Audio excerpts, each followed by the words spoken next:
Now, I would like to ask Mr.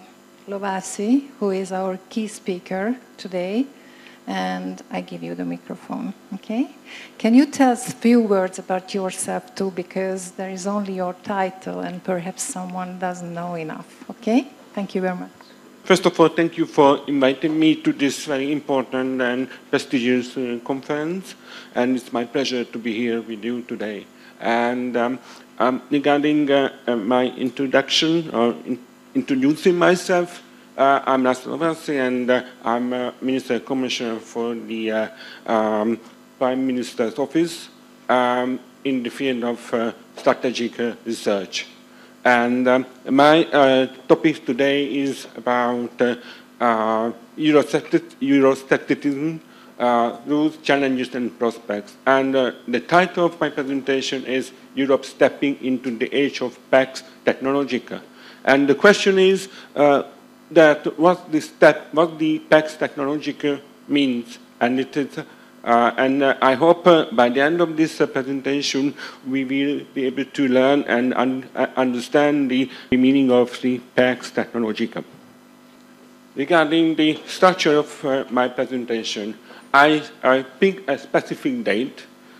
The date is 2012, and we can understand later why I picked this specific date. And during my presentation, I will touch upon four specific areas or topics dealing with the main topic we have, demography, economy, technology, and we will identify four additional challenges. Perhaps you remember this picture. The picture was taken in 2012 when the European Union as an institution and as a region received the Nobel Peace Prize. And I think it was a remarkable thing in the history of Europe. And in relation to this, I think we have to identify other important events or aspects happen or started in 2012.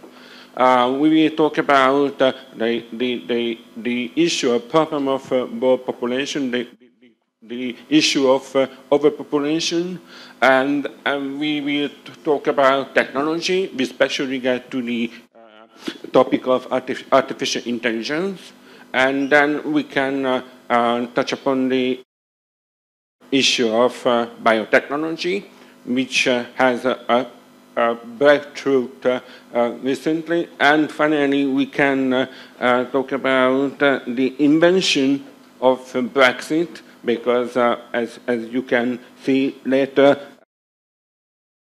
started in 2012. When talking about optimism or pessimism, I think by the end of this presentation, we could be more optimistic. But during the presentation, I'm going to try to show the paradox and challenging issues in order to visualize the complex issue we have at hand. The first, the demography, the overpopulation. In 2012, there were more than 7 billion people. And what does it mean?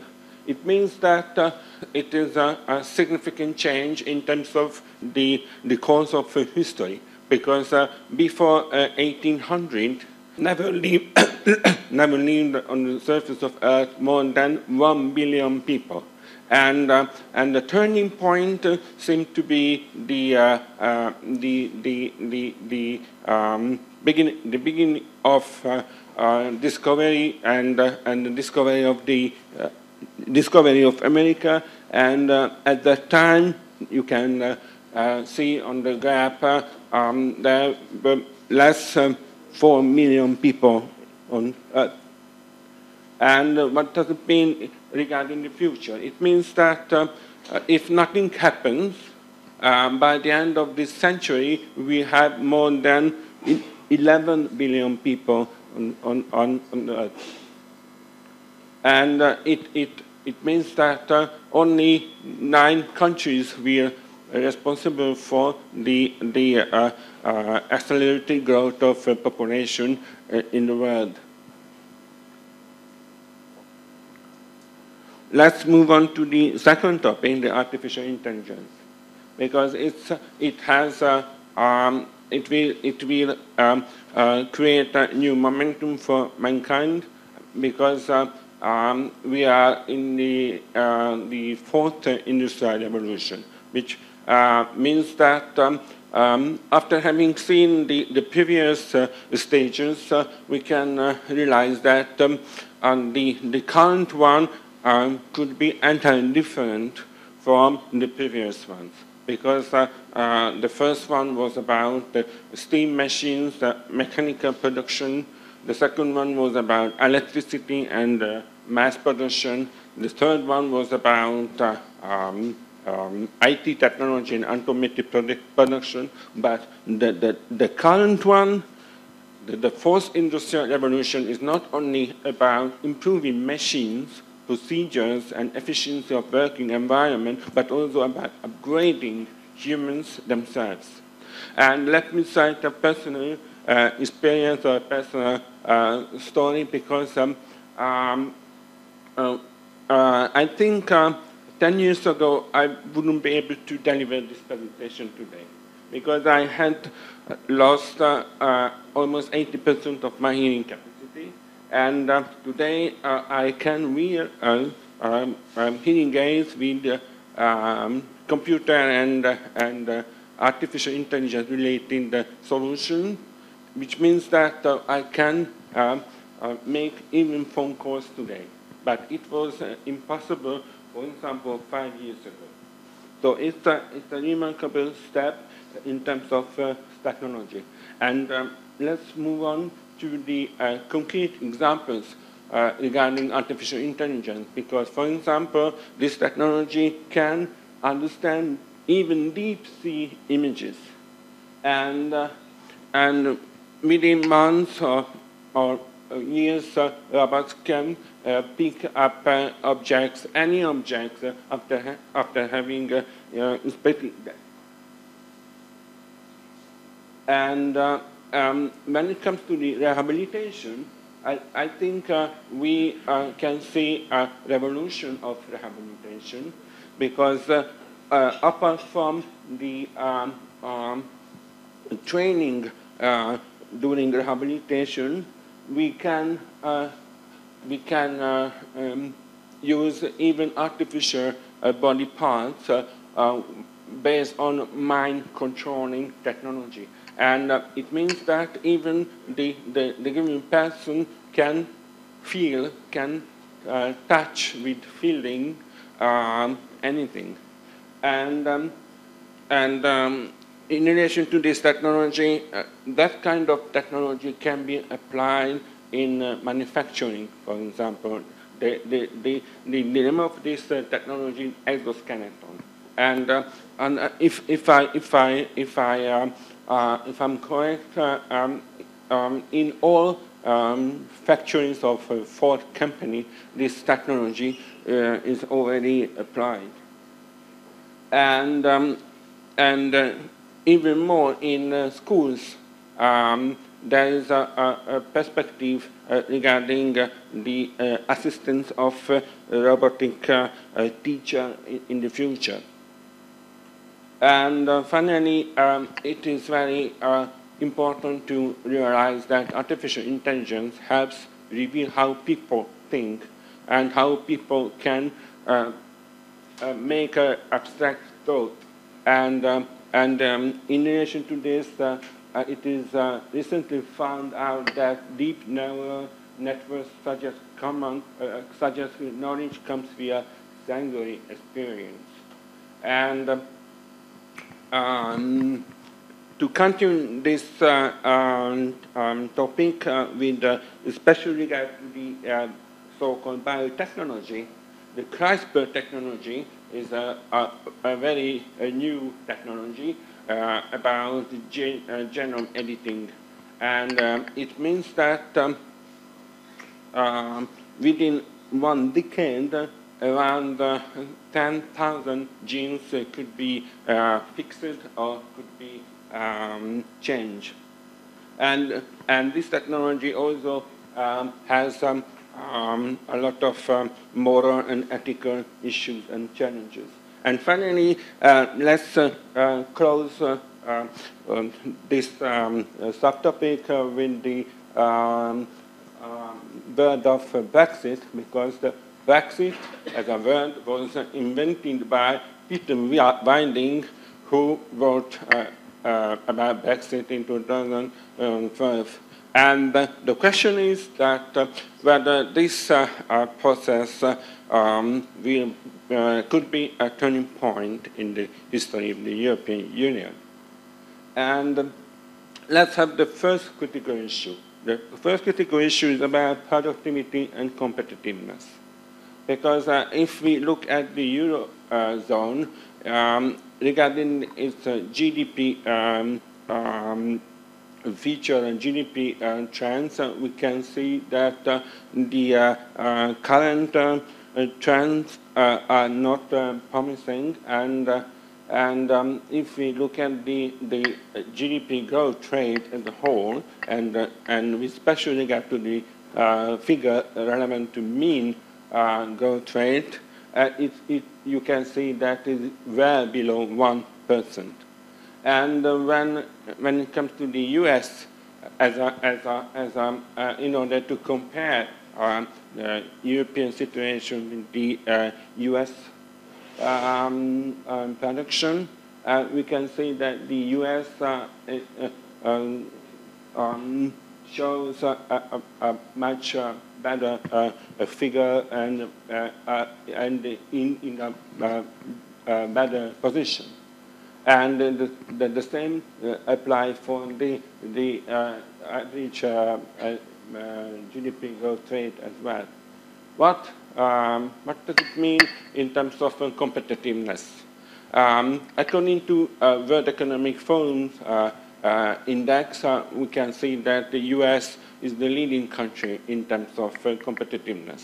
And the other European countries, especially from the western part of the European Union, are in the top 10. And then you can see the following countries on the list.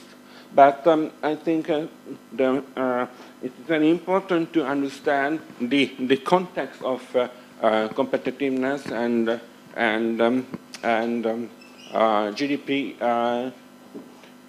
because if we look at the previous industrial revolutions, with special regard to the productivity in the US, covering 60 years, we can see that the distribution of the labor force by sector indicates that the turning point, as we already mentioned, the First World War, the turning point was the time of the First World War, which means that the service sector become more the most important sector in economy, and by 2012, as the Apple's Siri, the artificial intelligence application, was launched, it looks as if it's going to be another turning point for the service sector, which employs the largest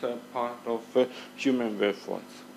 And with regard to the productivity revolution, it is also important to realize that the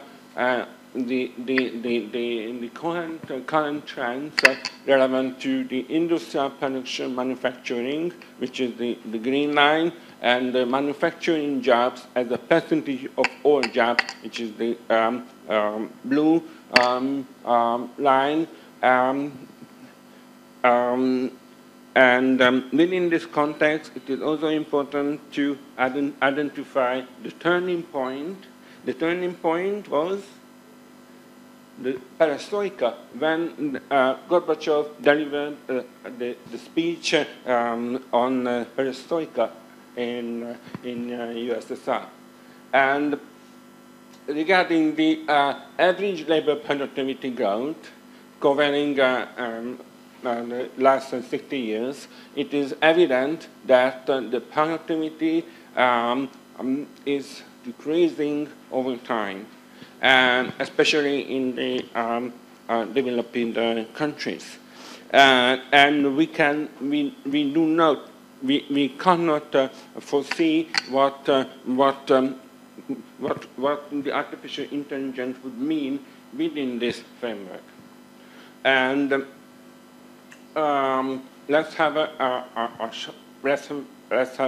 look at the current, more or less the current situation in terms of the global GDP. You can see that the US, Japan, and European Union combined had almost 2/3 of the GDP regarding the global GDP. But according to McKinsey, the think tank, one of the most important think tank, the role of technology increased to almost 40% of the production in terms of goods, services, and finances.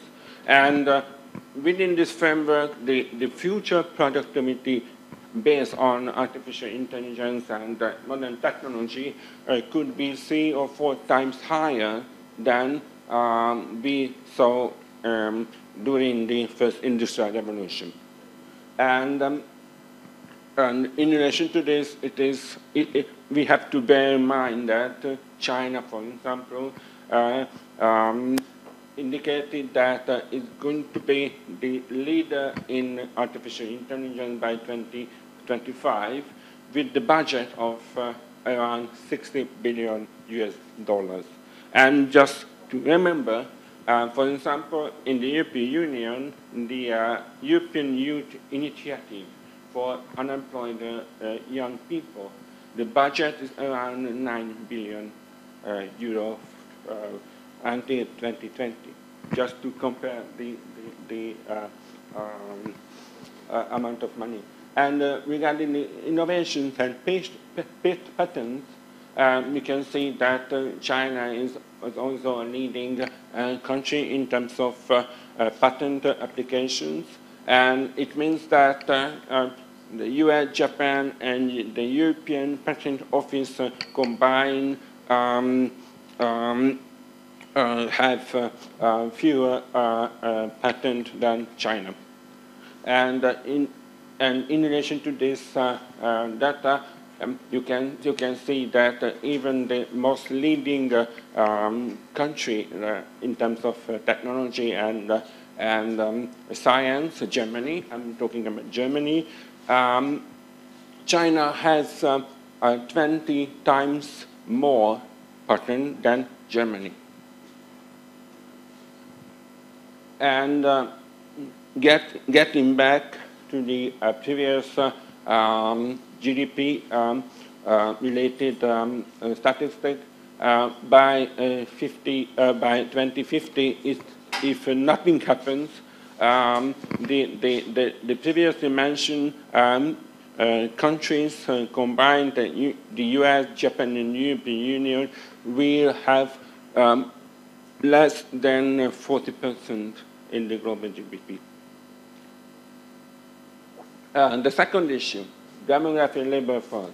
We already know, we are aware of the current challenges in terms of aging and in terms of decreasing number of active workers in the European Union, and we have identified the critical issue of the dropping rate of fertility.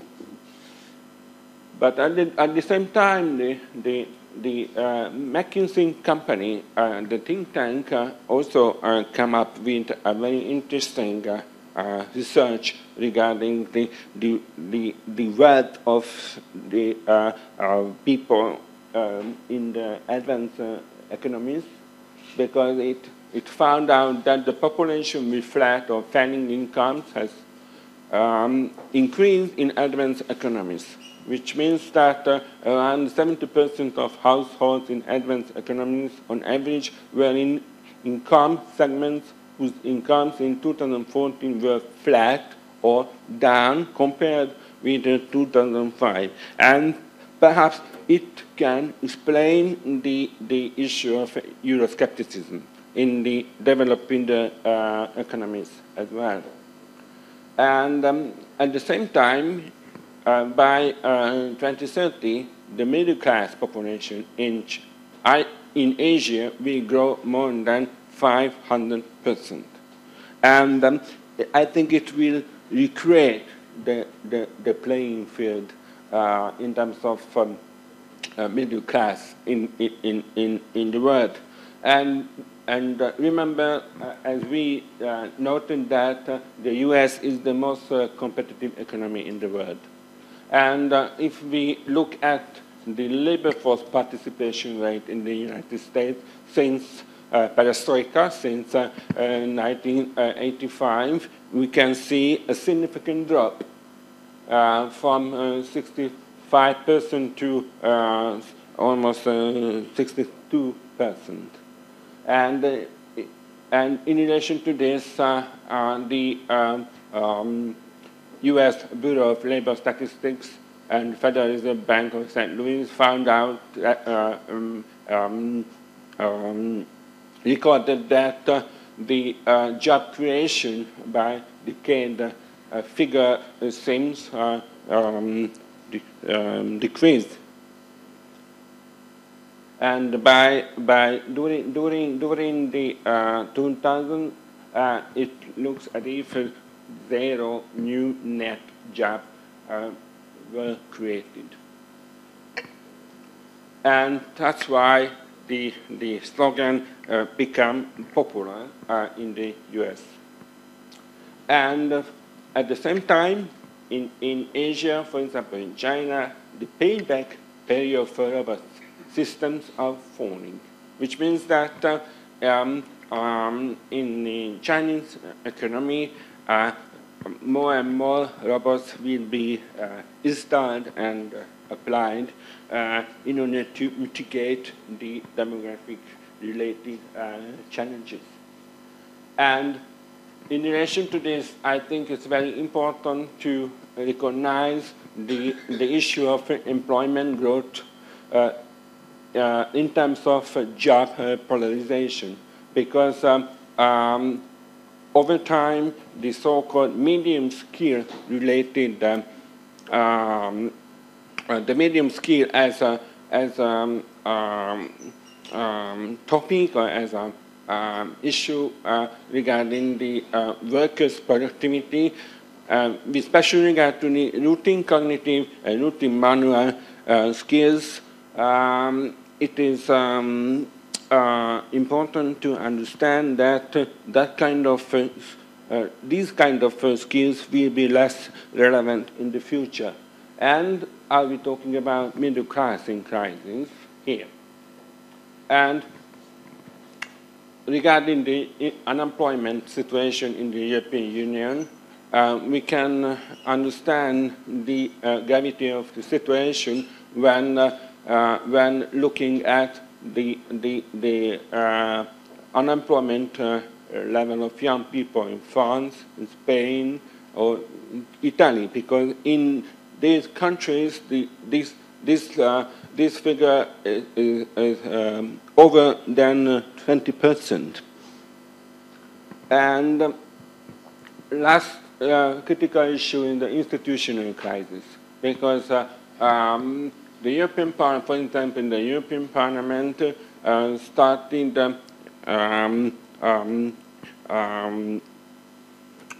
introducing and applying the so-called initiative reports, which become a kind of prerequisite to legislation in order to influence the European legislation.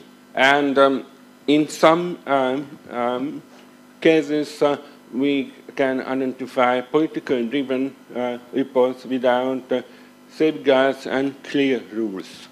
And in relation to this, we can highlight the importance of the increasing role of the European Commission and the proliferation of EU agencies as a kind of a challenge to the clear and transparent legislation. And finally, we can talk about some questionable crisis management tools, with special regard to the financial market and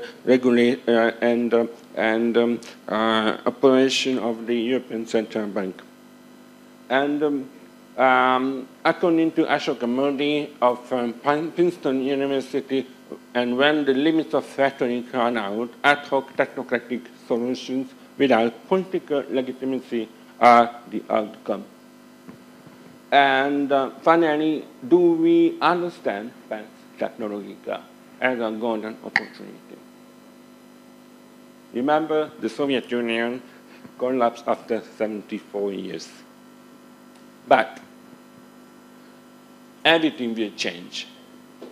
We have to understand what and how we will consume in the future.